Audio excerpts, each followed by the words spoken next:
term or permanent insurance? Which one's right for me?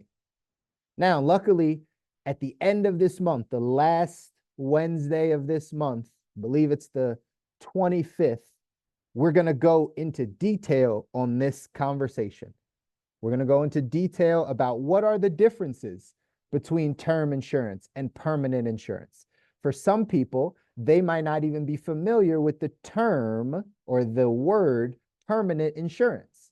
Some people believe it's term and whole life. We're going to go into this on week 4, but the technical word, keep saying the word term, but the technical word or term for permanent or for whole life is permanent insurance. Under the heading of permanent insurance, there are different types of policies. Whole life is one type of policy that is under the heading of permanent life insurance. But there are other policies like universal life, like variable universal life, like index universal life.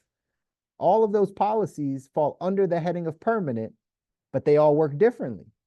So for someone to say term or whole life, well, we maybe need a little education around it because a whole life policy is a lot different than an index universal life policy. But the question is, which one's right for me? We can't answer that right now in a blanket statement because each has benefits. Each has a benefit. Each has some downsides to it. You have to know what's right for your situation. For some people, it's term. For some people, it's permanent. For some people, it's a blend.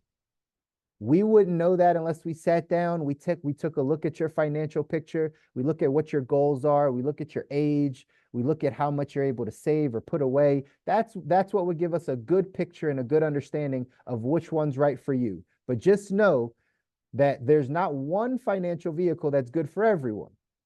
So you understanding what's right for you is going to be important. Again, week 4 of our series, we're going to dive into this specific question in more detail so you can really get educated on what are the pros and what are the cons of it. All right.